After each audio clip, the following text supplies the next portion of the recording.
Revenge of the Sith. It's a great film and it makes a great novel. This novel was written by Matthew Stover and he's done a great job fleshing out this film's story. I would go as far as to say this is one of the best Star Wars novels I've read. That being said, I did listen to the audiobook, not just read the novel. And the line delivery for Obi-Wan on Mustafar when he has that moment, he tells Anakin, "You were the chosen one, you were my brother, I loved you." All of that line delivery is very different from how it was in the film. The line delivery in the film, it feels more like it's coming from a place of pure despair, and in the audiobook, it feels way more like disappointment and defeat. I wouldn't say the line delivery in the audiobook is better or worse, it's just different, and I thought it was kind of interesting. And there are actually a lot of moments, a lot of scenes that are either maybe a little extended in the novel or completely different with different dialogue. I suppose with all the differences that are in the novel, and there are quite a few that I didn't mention, you could consider the film an abridged version of this book if you really wanted to. I personally don't.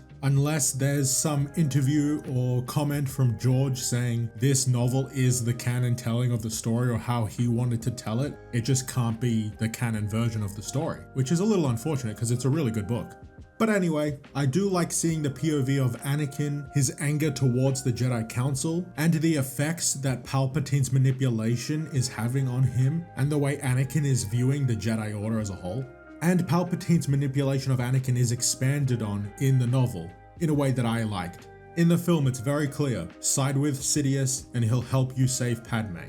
That is present in the novel as well, but it goes a little bit deeper. Palpatine tells Anakin, you can either choose the Jedi Order or the Republic, and then immediately says, you can choose Padme or you can choose Obi-Wan. And this is after Anakin has been denied the rank of Master, after he's been forced to lie for the Jedi, to spy on his friends, after Obi-Wan has kept secrets from him. And we get a way better understanding of why Anakin was so frustrated at not being made Master. He would have been granted access to knowledge that he might have been able to use to save Padme. That was the ultimate goal in getting the rank of Master.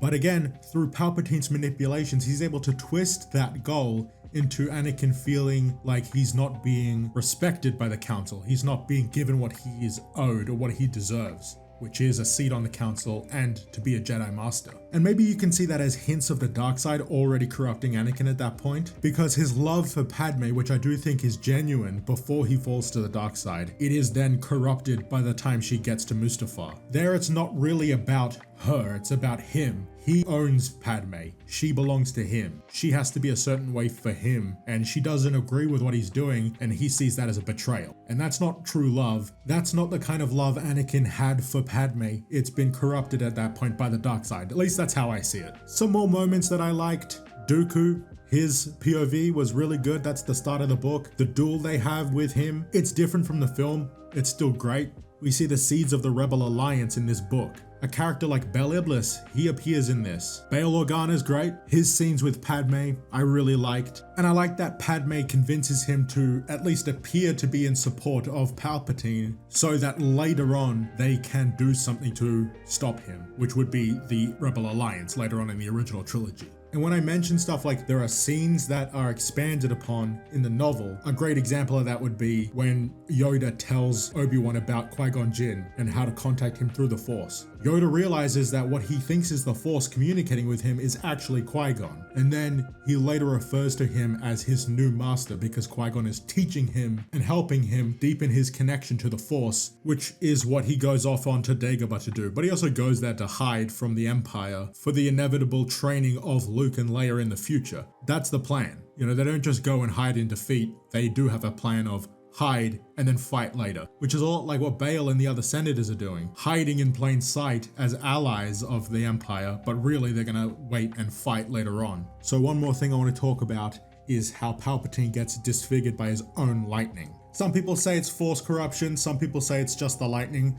I honestly think it's both based on how this novel is describing it. I think his inevitable appearance at the end of this film is what he would eventually look like later on in his life, due to the dark side corrupting him. But what Mace Windu was doing in that moment is channeling the dark side from the lightning back into Sidious, and that kind of just sped up the process of what eventually was going to happen to him anyway. And it makes sense because to me the lightning has always been dark side energy and not just lightning shooting out of a guy's hands. it's something a little bit different. It's not just lightning. To me, it signifies someone's connection to the dark side specifically. It's not just a force ability.